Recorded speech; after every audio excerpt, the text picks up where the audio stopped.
Hello, everyone. My name is Rakia Numegi, and we're sitting here at the round table with my coworkers going over my capstone project, which states in labor and women, how does delayed pushing compared to instructed coach pushing affect perineal lacerations and the length of labor within the second stage of labor?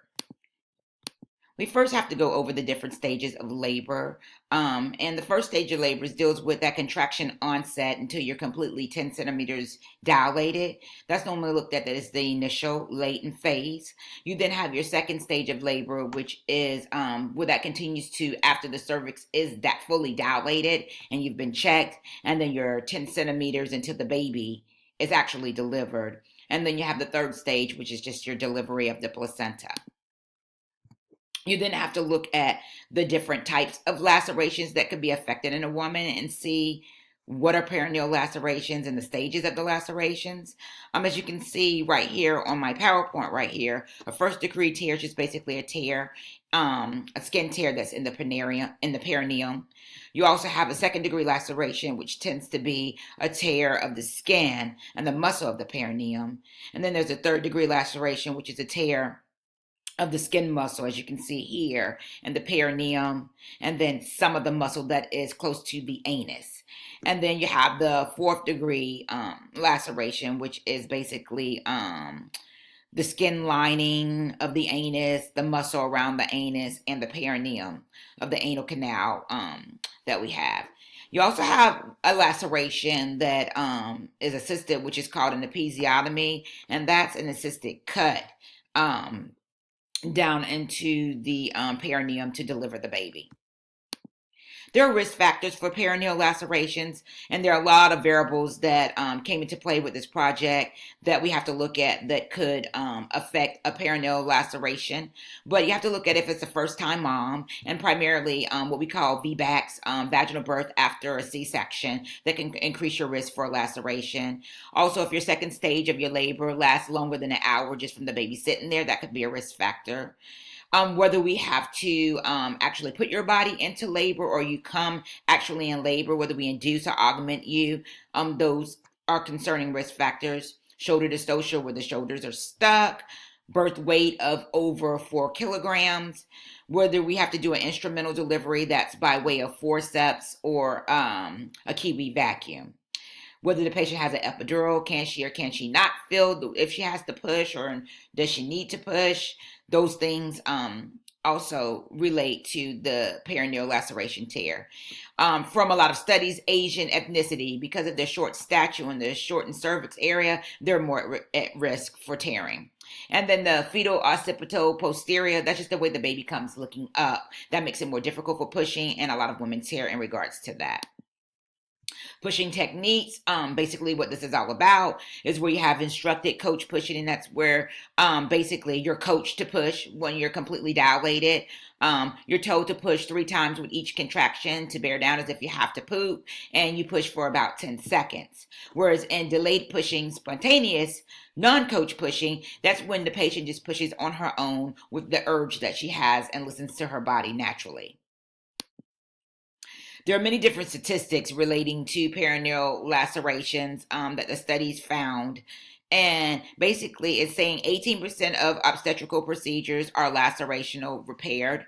They didn't definitely say exactly why they were lacerational repaired, but the studies show that there are 18% relate to laceration repairs. There's limited evidence found concerning pushing methods on lacerations. So again, it was difficult finding information in regards to what was actually causing the lacerations. They did say there was a relationship between the second stage of labor, meaning I guess the length of time of the labor in regards to the lacerations, and the duration of labor can be longer with spontaneous pushing, which could indirectly cause a laceration. And again, many different variables that affect that, because I mean, if she has an epidural, then of course she can't feel herself push, which could lead to laceration tears if you don't feel anything down there. Prevention of perineal trauma is not currently evidence-based, and they said recent systematic reviews identified the need for more information on specific techniques to preserve the perineal integrity. I think there was one study to the trauma of the birth canal where they were saying that a lot of times it was strikingly high. Whereas if you had instructed pushing on like a tense perineum, then that could cause a laceration. So I mean, again, a lot of variables that come into play in regards to if you would get a laceration or not. Different types of trials, with different styles of pushing, um, show different issues in regards to the statistics listed here. Other statistics is like for delayed and coach pushing, a large randomized controlled trial is normally needed. They said some quasi-experimental literature studies showed that the non-coach way resulted in other decreased episodes such as episiotomies, operative deliveries, and perineal lacerations. Um, According to one study, they were saying that a lot of the data is just observational, what we see, and we don't know the exact causation. And then few reports have demonstrated increased risk associated with delayed pushing. So again, limited information. A lot of it is experimental. A lot of it is what one thinks. Not quite sure if it's directly related to the pushing method. They were saying this was just something that they were saying the benefits of not pushing on a tense perineum. Basically, you would have less laceration, a natural stretching of the perineum, less swelling, and then pain decrease. This was some ways to decrease and shorten your second stage of pushing, which relates to this, which is basically to try to prevent lacerations. A lot of people prevent lacerations with warm compresses or pushing in a different position versus your regular supine position on your back. These are ways that you could maybe shorten the second stage of labor and decrease lacerations. Maybe discouraging, which this would be an instructed pushing, prolonged breath holding, and decide whether to, support or instruct. The open glottis pushing and the closed glottis pushes, I thought was some relative information, because this again deals with the way you push when you are pushing, basically instructed versus spontaneous. And with the open glottis pushing, basically you push when you feel the urge to bear down, and it's more like a bowel movement feeling. And a lot of times these are just like, quick pushes where the woman is taking breaths in between and pushing with each contraction. A lot of times you'll hear the woman grunting or making a noise during this stage, and they have some benefits to this. You have where you can get blood flow to your uterus and the baby is not affected. So there's a less chance that your baby will have heart rate changes. There's a less chance that the woman will have maternal exhaustion so that she is able to push the baby out. And they say it's less chance that your bottom will tear when the baby comes out. So again, this right here would be more so in support of spontaneous pushing, and the risk may be slightly longer in the second stage of labor. So it would increase the length of labor, but then of course maybe decreasing your chances for a perineal laceration. Closed glottis pushes is basically what we do in the hospital settings, and that's where you take a big breath, hold your breath, and you push for a count of 10 with the contractions, 3 times with each contraction. Of course, doctors prefer this because we have to turn rooms over and get women delivered. And they're saying with this type of pushing, it's a shortened time period. However, the blood flow to the uterus of the baby is lowered, which could, raise the chances of the baby having heart rate problems. Also, there's the chance that the woman could get so tired and stressed out from maternal exhaustion that she can't push anymore, leading to higher incidence of C-section rates. And then there's a chance that you will have problems urinating after the baby is born. So you see, there's reasonings behind these different pushing techniques to say, okay, why one is preferred over the other. Recommendations. So as far as recommendations, let's look here. They want more research on when and how to push. We need educational benefits of delayed versus the spontaneous pushing.